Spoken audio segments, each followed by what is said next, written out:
our guest this morning? Looks like Gretchen is just one of our speakers is here, but Leigh is here.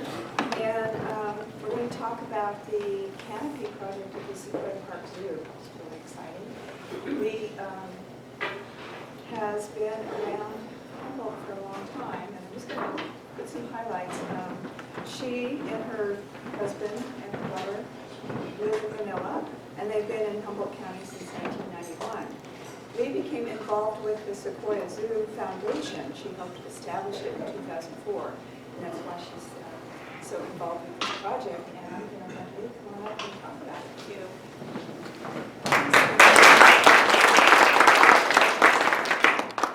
So I'm a little lost about Gretchen this morning. So she really is my partner in crime. And what's amazing about Gretchen is she's going to be celebrating her 25th year with the Sequoia Park Zoo next year, 2020. And her breadth of knowledge, she's a zoo person. It's been her passion in her life. And we should bring her back and have her just talk about the evolution of zoos themselves, because it's pretty amazing, her knowledge. And zoos have changed a lot in the last 40 years, as probably many of you know. Are there zoo lovers in here? Because I know there are people who don't like zoos, but I hope there's a lot of zoo lovers in here.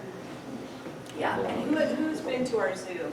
Everybody's been, oh good. If you haven't, you need to come to our zoo, because it's really a really special place. And I'm going to talk about some of the projects that we're doing that are going to actually, I think, transform not only our zoo, but really transform our community in a lot of ways. So if you have questions, feel free to stop me. I'm going to do my best to go through some of these slides Gretchen talks about, so I'm going to try to be Gretchen a little bit. But my name is Leigh Pierre-Oetker. I did help establish the Zoo Foundation back in 2004. Never in my wildest dreams did I think that I would be the executive director of the Sequoia Park Zoo Foundation, but here I am, 10 months later, 10 months into this position. And it's been quite an amazing experience, especially to be brought in at this time where we're doing some really big projects. So they hired me and said, now you need to do a capital campaign. Great, sounds fantastic. But I can do it. So let's talk about the zoo here. Okay, so we are, if you didn't know, we are the oldest zoo in California, 1907. I often talk to community members who remember when the zoo actually had big animals in cages. The zoo was free for a very, very, very long time, as many of you know. So we have quite the history. Gretchen always says she's always looking for folks who have old photographs. We're always looking for more of that kind of stuff. So if you have friends or family who've lived here for a very long time and have those, we'd love to see them or have prints of those. But as you can see, we've changed quite a bit since 1907. In 1995, we received our accreditation through the Association of Zoos and Aquariums. That accreditation is incredibly important. That tells the rest of the world that what we do meets quality and standards for all zoos across the country.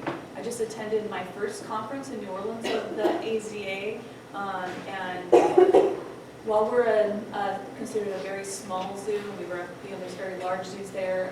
What we're doing and what the world of AZA is doing is to really preserve and talk about conservation. It's pretty inspiring stuff, and that's a big part. It is the part of our mission. And in case you didn't know, the Sequoia Park Zoo Foundation is a nonprofit, and we have a public-private partnership with the City of Eureka. City of Eureka actually, this is their facility, and so what we do on behalf of the city is we do all the fundraising and marketing. And it's been that way since, well, before us in 2004 there was a society, and we moved into things being a little more fundamentally, basically we just try to market and fundraise for projects on behalf of the City of Eureka. So this is our mission. We inspire conservation of the natural world by instilling wonder, respect, and passion for wildlife. Gretchen will often say why she loves this picture so much is because she feels like every generation that can experience our zoo and see animals up this close inspires kids to think about how they sit in the world and how close they are and how everything is connected. And that's really a big part of why she loves what she does. And this is a fantastic picture. Our red pandas are very popular. I'm sure everybody's familiar with our red pandas. They're very sleepy. They're not super active, so if you come to the zoo, but they're really, really beautiful. We are the only zoological facility in Northwest California. Gretchen will tell you that there's a wildlife safari park that's down in Santa Rosa, but in terms of accredited institutions, zoological facilities, we're one of the few in Northwest California. And we do average about 90,000 visits annually. When we opened up Watershed Heroes, which I'll show you a picture of that in a minute, I think we had the most outstanding attendance we had was well over 120,000. So that was very popular. Those are our otters. Our otters are amazing. I can tell you that every day, if you're familiar with the zoo, you'll see in the Watershed Heroes that we have the pump and the water cart. And where it sits in the zoo often gets most of the sun. And that's where our moms are almost every day. And the kids love that water feature. It's incredibly popular. Even when it's freezing cold, they're in it. Mom's like, don't go in it. They're not listening. They're in it. So as a mom of now an 18-year-old, I can totally understand. It's an amazing, amazing thing. So yeah, our Watershed Heroes exhibit featuring our otters and our aviary is an award-winning exhibit. As many of you probably have seen, these are our three brothers. They came from the Oakland Zoo. They're quite magical creatures. It's a really, really beautiful exhibit. Gretchen's incredibly proud of it. You can see if you've been there, we have an otter tube, and so kids can go into the tube. I was just showing some friends of mine who were visiting. All the brothers were on top of the tube, and there were kids inside the tube. That's a magical thing to watch kids feel like they're that close. So it's really an incredible exhibit. And Gretchen will tell you one of the best she's seen, even though she's a little biased, but I agree. And this is a City of Eureka staffer who was inside the tube. She was like about that. It's a former finance director for the City of Eureka. Anyway, when we do brew, who's been to brew at the zoo? Anybody been to brew at the zoo? So it's interesting to see young, sort of drunk young adults get in there. Whatever gets them in the door, I'm fine with. So anyway, yeah, it's a great exhibit. I don't know if any of you know, but we have an amazing education program. Incredible. We have an incredible staff. We have a nature exchange, we have a family nature club, we have a stories and stuffies program, we have summer camps. We sponsor an after-school program at the zoo. I don't know if any of you know that, but it's a wonderful program. We just do amazing stuff. We have an incredible partnership with Washington Elementary School, so there are K through 5 kids that come to our school in different ways. I was thinking I wish I had known that because I would have sent my daughter to Washington so she could have that amazing experience going over to the zoo, walking across the street every day. It's really, really incredible what we're doing on the education side of the house. And certainly when we get the Redwood Canopy Walk in, it's going to be a huge part of our education interpretation program.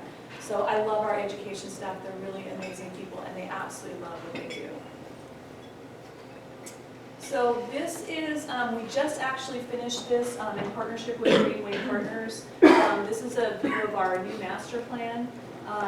And some of the things already exist on this map and some of these things are new. So that's what we kind of call it our future. And I'll talk a little bit more about that. But you can see, I'm trying to picture something. But you can see up towards the top, that will be the mapping of the Redwood Canopy Walk. And it will extend into Sequoia Park. And I'll talk a little bit more about that.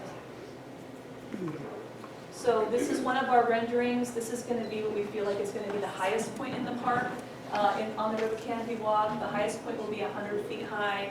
It's about 1,100 linear feet. Most of it will be ADA accessible, but we do have a couple what we call adventure portions.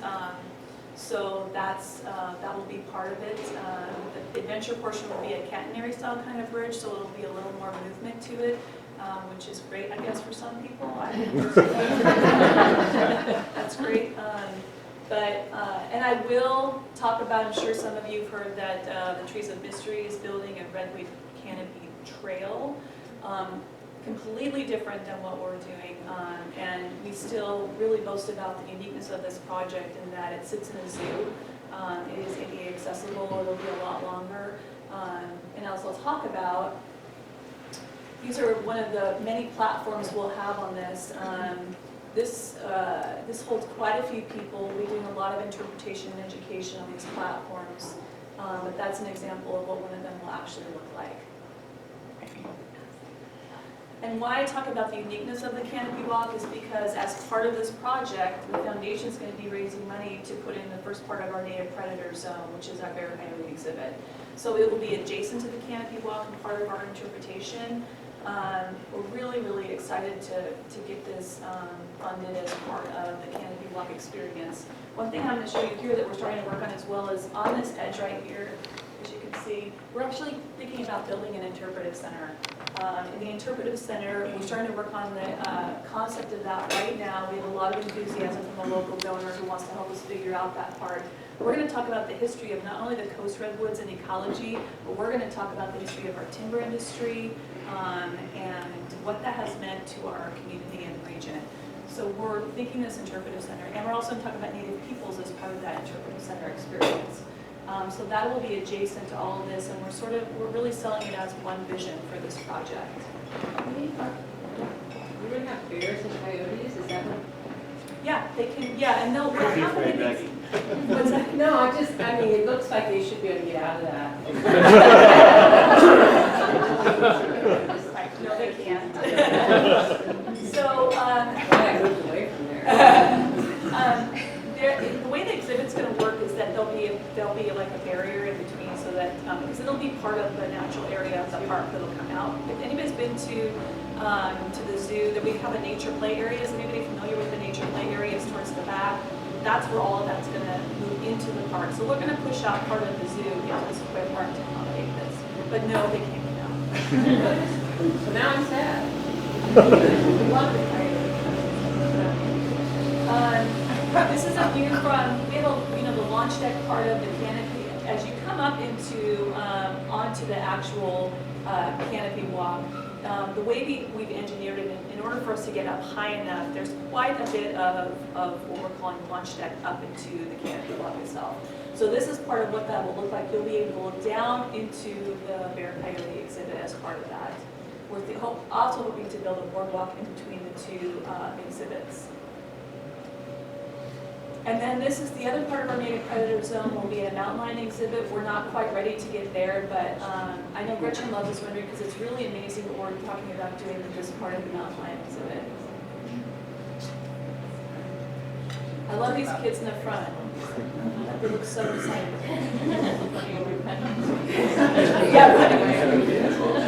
And again, I'm sure all of you are familiar with Green Bay Partners. They're our project manager. They're amazing folks. They're doing amazing stuff for us. Kirk and his team are fantastic. And then these are the other native predators we'll have as part of our native predator zone as soon as we get things up and running. Questions about the Redwood Canopy Walk from folks, since I've been moving into this. What's the timing looking like right now? Yeah, great question. We are now looking at starting to break ground the first part of December. This year? Yes, this year. Yeah. And there'll be initial engineering, and the Green Bay will start to work. We have our partner who's actually completing the construction of this is a group called Synergo.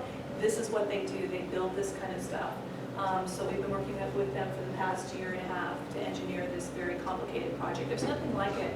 There'll be nothing like it on the West Coast. It's pretty amazing. But yeah, we're hoping December 1st now. That's construction or design? No, design is done. Okay, so they're going to start building. Correct. Oh, wow. Yeah, correct. Yeah. Is there any vision for doing night walks? Oh, absolutely. Oh, Yeah. People are already asking about doing their weddings up there. So, yeah, definitely we want to do that. We want to do those kinds of things. I think that would be fantastic. So the board has a lot of faith in you, Was that? huh? The board has a lot of faith that you're going to raise the money. We've raised the money for the canopy. That's pretty much raised. So the next part of it is raising money for the coyote and the interpretive center. We already have a lot of interest. I won't tell you who some of those major donors are. It's kind of a little bit of a secret, but yeah, we already have quite a bit of interest in helping get that support. So we'll get there. Other questions? Parking is already pretty tight there. What are you going to do about parking? Great question. I agree. I think it's going to be, the city has said that they feel like that area can handle it. I kind of disagree with that. I think we're going to see what happens. I think we may be forced to come up with solutions once we see the volume of traffic. I mean, I live in Manila, I drive to that part of Eureka, and I can't believe the amount of traffic. Yeah, it's a popular area. It's a very popular area, so I'm a little skeptical myself. I will just being honest. I think the neighborhood's gonna be impacted, and we're gonna have to figure out how to figure that out. Yeah, especially with tour buses and, you know, all of that kind of stuff. Yeah, and people drive that really fast and they cut. Yeah, that's a great question. Other questions? Yeah. Are you gonna have any exhibits of the ecosystem up in the canopy? I know at HSU there's been a lot of research. We're working with HSU folks, Steve Silla and others. They're a big part of our project. So interpretations be critical to us, and we're starting that process right now. We're hoping that with the building of this interpretive center, these are the things that we'll talk about. Yeah, the ecology of it is really important so that people understand. We're trying to not have folks up on the canopy looking at signage, because we don't want that to ruin the experience of being up there in this environment. So that's why the interpretive center is really critical. Great question. Any other questions? Did you talk about the full length of what the walk would be? Yeah, it's 1,090 linear feet. It's almost 1,100 linear feet. Other things that we're doing, we have a condor care center, and we're working in partnership with the Yurok tribe. We're building this right now. This will be an off exhibit. This won't be open to the public, but I don't know if any of you are aware, but condors are endangered, and the Yurok tribe's trying their best to bring them back into the wild. So we're really thrilled to be working with them. We just had our big Zutini Gala event and raised over $25,000 for a radiograph machine, which will help us x-ray animals. That being the focus is the condors. So we're really excited to be able to do this project with them. It's part of our conservation message as well. Gretchen loves to talk, we have a native plant initiative. This is really Gretchen's wheelhouse, it's not mine, but we're working at the zoo to make sure that things that exist on grounds are native plants. And she's very passionate about this project and showcasing that we're supporting local biodiversity. And if you want to know more about that, chat with Gretchen. Yeah. I'm just going to add, Eureka Sequoia Garden Club has been helping Gretchen maintain the grounds. We're pulling weeds, and I think there's a weed pulling event. We have an tomorrow. invasive, yeah, I'm going to talk about that. Thank you, Karen. Yeah, there's an invasive weed pulling, so if you want to get out some anchor, that's this is the place to do it. Yeah, thanks, Karen. I'm going to talk, I love it. We have a conservation lecture series. When I started this position, I was lucky enough to see the whole series this past year. And we get a full house, up to 70 to 80 people in our Flamingo Room for this conservation lecture series. It's amazing. I'm always so inspired by these folks. So this is, if you want more information, you can, it should be up on our website. But these are our upcoming lecture series topics. And again, it's a free event. We start at 6:30 with a reception, and we start the lecture at 7 o'clock. It's in our Flamingo Room, and I guarantee if you come to any of these, you'll be completely inspired. I'll point out that at the bottom, the Christine Damiani, we're working with the Oregon Zoo to save the silver spot butterfly. It's another one of our conservation programs. It is incredibly tedious and meticulous work that Christine does to make sure that we raise these butterflies. It's pretty incredible, and they are endangered. And then I want to also add that, as everyone knows, we do charge admission to the zoo. Admission will probably go up for the Canopy Walk as we try to create a great revenue generator for the zoo. But we try to make the zoo also accessible for all. So if anybody has an EBT card or benefit insurance card of any kind, they can get into the zoo for $2 and have up to 5 family members come in for $2.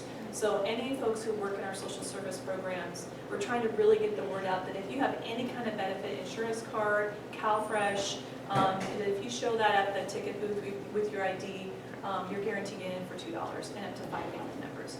We also have an Everyone Zoo program funded through St. Joe's. They've been incredibly generous. That gives us the ability to give out passes to social service agencies and nonprofits throughout the county to get their clients into the zoo for visits for free. So we're trying to make the zoo a super accessible place for everybody. And these are upcoming events. The last big event of the year is Boo at the Zoo. I can't wait. It's going to be fantastic. We get a lot of folks in the zoo that day. We have all kinds of activities. And then, as Karen was mentioning, we're starting in our invasive plant removal days. One coming up and then one in January. And that's part of our native plants initiative. And then, yeah, come visit the zoo. I will tell you that we got these two minis, the mama and daughter down here just a few months ago. They're totally sweet miniature horses.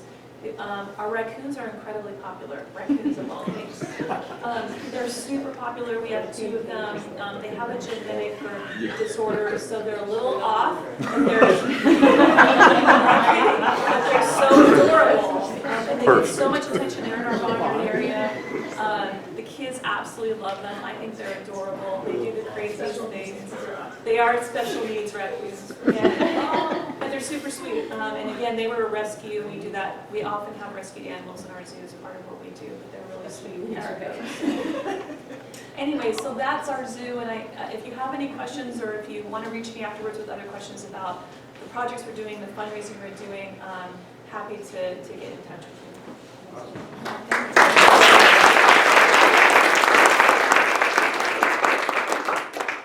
went to Zootini for the first time this year. It was a lot of fun. They had animals that you can go and pretty much get really up close and personal. And so just really fun to have access to that. So. I also want to say that I don't talk enough about our zoo staff, but our zookeepers are really amazing folks. They don't get paid a lot to do what they do, and they love these animals. As some of you probably know, we lost Jolene, who's our longtime given. It was heartbreaking for our staff, really heartbreaking for me to watch it. So I just have to, I can't say enough about our zookeepers and our zoo staff and how dedicated they are to that institution. It's pretty amazing. Yeah. Thank you, Leigh, for coming. Thanks, everybody. On behalf of Rotary Club Arcata Sunrise, we did make a donation to the Wheelchair Foundation. Fantastic. Oh, thank you. That's amazing. Thank you. And then this is Oh, my gosh. That's fantastic. Thank you. Thank you very much for coming.